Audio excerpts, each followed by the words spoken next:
नमस्कार विद्यार्थी मित्रांनो, अक्षरवत्या विद्यार्थ्यांच्या विश्वसनीय यूट्यूब चॅनल आपलं सर्वांचं स्वागत आहे। विद्यार्थी मित्रांनो, अत्यंत महत्त्वाचा व्हिडिओ आहे स्पेशली विद्यार्थिनींसाठी। विद्यार्थी मित्रांनो, सर्वांनाच माहिती आहे की डिग्री डिप्लोमा सर्वांनाच करायचा असतो। इंजिनिअरिंग, फार्मसी, मेडिकल कॉलेजला सर्वांना जायचं असतं, मात्र काही पैशांच्या अडचणींमुळे मॅक्झिमम विद्यार्थिनी त्यांचं शिक्षण घेत नाही, भावाला पुढे करतात। मात्र आता हा निर्णय ऐकल्यानंतर तुम्ही जेवढी फॅमिली मेंबर ऐकत असेल हा व्हिडिओ, तर मुलींना प्राथमिकता देतील शिक्षणाची।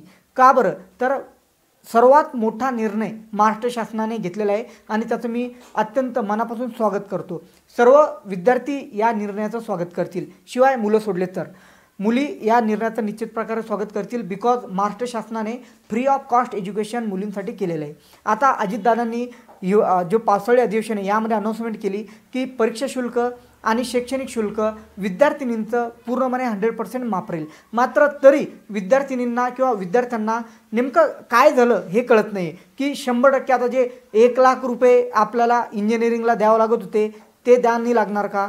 की फार्मसीला जे आपण 80-70 हजार रुपये भरायचो ते द्यायचे नाही द्यायचे, संपूर्ण संभ्रम या विद्यार्थ्यांमध्ये आहे। तर मी या व्हिडिओमध्ये पूर्ण पिक्चर तुमचं क्लिअर करणार आहे, नेमकं काय काय झालेलं आहे। बघा, अट काय आहे? अट ही आहे की महाराष्ट्र शासनाने जो आता GR निघेल तर या GRमध्ये सुद्धा त्याच गोष्टी मेन्शन राहणार आहे। सर्वप्रथम 8 लाखाच्या आतमध्ये तुमचं उत्पन्न पाहिजे। मोस्ट ऑफ द मी सांगतो 95% ज्या मुली आहे त्यांच्या वडिलांचं उत्पन्न हे 95% सांगते मी की 8 लाखाच्या आतमध्येच राहणार आहे। उत्पन्नाचा दाखला किती? 8 लाखाच्या आतमध्ये, ठीक आहे। एक अट 8 लाखची झाली। इतर मागासवर्गीय जे समाज असतील, अल्पसंख्याक समाज असतील तर यांसाठी पूर्णपणे स्कीम लागू आहे। म्हणजे इन शॉर्टमध्ये सर्व मुलींसाठी ही शर्त जी आहे ती लागू झालेली आहे। 8 लाखाच्या आतमध्ये तुमचं उत्पन्न पाहिजे। त्यानंतर सेकंड जे आहे की नेमकं आता फीज किती द्यायची। आता सपोज एखादी OBC मुलगी, तर त्या मुलीला फार्मसीची फीज भरावी लागते, म्हणजे 80,000 राहते। 80,000 पैकी तिला 40,000 ते 35,000पर्यंत स्कॉलरशिप यायची अगोदर, आणि बाकीचे उरलेले जे पैसे जसे की 35 ते 40,000 तिला भरावे लागत होते। आता नेमकं सर्व विद्यार्थिनींच्या मनामध्ये हा प्रश्न उद्भवत असेल की नेमकं आता फीज किती भरावं लागेल आम्हाला।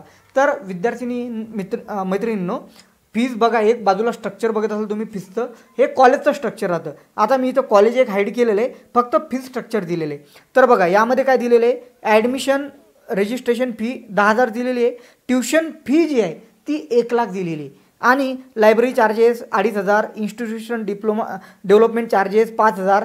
तर असं सर्व मिळून हे 1,70,500 रुपये हे एका वर्षासाठीची फीज दिलेली आहे। आता तुमची फीज कोणती माफ झाली? तर बघा, जी 1 लाख रुपये दिलेली आहे ना ट्युशन फी, ती माफ झालेली आहे। आणि म्हणजे ही ट्युशन फी, परीक्षा फी आणि शैक्षणिक फी, तर 1,70,500 पैकी हार्डली तुम्हाला फक्त 7 ते 8 हजार रुपये भरावे लागतील। 7 ते 8 हजार फक्त भरावं लागेल तुम्हाला। ते पण काय, लायब्ररी चार्जेस, थोडंसं प्रत्येक कॉलेजचं थोडंसं स्ट्रक्चर जे ते चेंज राहतं। जसं की गव्हर्नमेंट कॉलेज असेल तर जिमखाना चार्जेस राहतात, लायब्ररी फी तर सर्वीकडेच राहते। तर हे जे शुल्क आहे, अतिरिक्त शुल्क, हे तुम्हाला भरावं लागतील। मेन तुमचा जो खर्च आहे 1 लाख रुपये, तर तो तुमचा वाचणार आहे। म्हणजे ज्या OBC विद्यार्थी असेल, OBC कॅन्डिडेट असेल, त्यांना जर 40,000 रुपये फी भरावं लागत असेल एका वर्षाची, तर आता फक्त 7 ते 8 हजार रुपये तुम्हाला भरावं लागणार आहे। म्हणजे एवढी मोठ्या प्रमाणामध्ये तुमची फीज माफ झालेली आहे। तर विद्यार्थिनींसाठी ही खूप मोठी इन्फॉर्मेशन आहे, खूप मोठी बातमी आहे। या निर्णयाचं सर्व महाराष्ट्रामध्ये स्वागत होत आहे। आता आणखी एक प्रश्न असा उद्भवू शकतो, आता CETचा रिझल्ट लागलेला आहे, नीटचा रिझल्ट लागलेला आहे, ऑल रिझल्ट डिक्लेअर झालेले आहे, ॲडमिशन प्रोसेस स्टार्ट झालेलं आहे। आता नेमकं ही कोणाकोणासाठी आहे? आता कोणी म्हणेल मला मेडिकलला जायचं आहे, मला फार्मसीला जायचं आहे। तर बघा, सर्व व्यावसायिक अभ्यासक्रमामध्ये काय काय येतं? BSc ॲग्री आली, तुमचं BSc ॲग्री झाली, कृषी शाळासुद्धा झाली, त्यानंतर आपण बघू शकतो पॉलिटेक्निक, D फार्मसी, त्यानंतर B pharmacy, M pharmacy, engineering, त्यानंतर BTech, बॅचलर ऑफ आर्किटेक्चर आलं, यामध्ये मेडिकल पूर्ण लाईन आली, मेडिकलची सुद्धा। तर सर्व व्यावसायिक अभ्यासक्रम जे आहे तर त्यावरती ही फीज जी आहे ती सूट दिलेली आहे। आता अव्यावसायिक अभ्यासक्रम कोणकोणते? तर बघा, प्लेन BSc झाली, हे झालं अव्यावसायिक। मग ते BSc तुमची कोणती, BSc मायक्रो वगैरे जे आहे प्लेन BSc असेल, BSc विथ अदर ग्रुप असेल, तर हे अव्यावसायिक आहे. व्यावसायिक अभ्यासक्रमांसाठी हा निर्णय घेतलेला आहे. आता विद्यार्थी म्हणतील की अव्यावसायिक विद्यार्थ्यांवरती हा अन्याय का?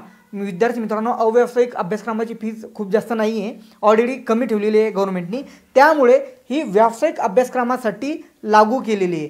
तर सर्व विद्यार्थ्यांसाठी खूप मोठी न्यूज ही म्हणावं लागेल. तर आणखी एक यामध्ये एक प्रॉब्लेम येऊ शकतो. आता रिझल्ट डिक्लेअर झालेले आहे, आता ॲडमिशन करायचे आहे. ॲडमिशनला ज्या वेळेला जाल, एवढे चालू कॉलेजवाले राहतात, तुम्हाला हे सांगू शकतात की नाही तो GR आमच्यापाशी आला नाही, आमच्यापाशी ऑफिशियल नोटिफिकेशन आली नाही. विद्यार्थी मित्रांनो, काळजी करू नका, 2-3 दिवसामध्ये GRचा मेळ लावून मी GR काढतो, टेलिग्राम ग्रुपला किंवा इंस्टाग्राम ग्रुपला मी अपलोड करेल. हा त्यांची डायरेक्टली ॲडमिशन करायला त्याची प्रिंटआउट घेऊन त्यांच्यापाशी द्यायचा, सरळ. कारण काय होते, कॉलेजला ॲडमिशनला जाल तुम्ही, हे कॉलेजवाले काय करतात की नाही, अगोदर तुम्ही फीज जमा करा, मग जेव्हा गव्हर्नमेंट अनाऊन्स करेल तेव्हा आम्ही रिफंड करू. मात्र ही रिफंड तुम्हाला करत नाही. मोस्ट ऑफ द किस्से घडलेले हे कॉलेजवाले खूप चालू राहतात.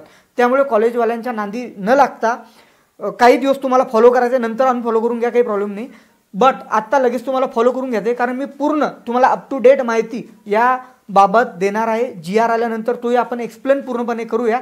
मात्र एक मोठी माहिती मी तुम्हाला सविस्तरपणे दिलेली आहे की नेमकं कशा प्रकारे हे तुमचं गणित चालणार आहे, किती रुपये तुम्हाला भरावं लागणार आहे. आता SC ST कॅन्डिडेट असेल किंवा VJNT कॅन्डिडेट असेल तर ऑलरेडी फीज कमी राहते. बट हे सुद्धा म्हणजे ऑल मुलींसाठी हा लागू झालेला आहे. म्हणजे ऑल मुली आता एकाच कॅटेगरीमध्ये मोजल्या जाणार आहे. नो फीज, हार्डली 5,000, 7,000, 8,000 डिफरन्शिएट थोडंसं कॉलेज वाईज वेगवेगळं होईल. 10,000च्या वरती 1 रुपया प्रत्येक वर्षी एकाही मुलीला त्यावरती भरता जाणार नाही आहे. म्हणजे गव्हर्नमेंटनेच अशी स्कीम लॉन्च केलेली आहे. 2,000 करोडचा काहीतरी अतिरिक्त भार शासनावरती होणार आहे. मात्र काही प्रॉब्लेम नाही मित्रांनो, आपण टॅक्स भरतो. खूप जास्त इन्कम टॅक्स तर प्रोफेशनल लोक भरतात समजा, जे नोकरीला वगैरे.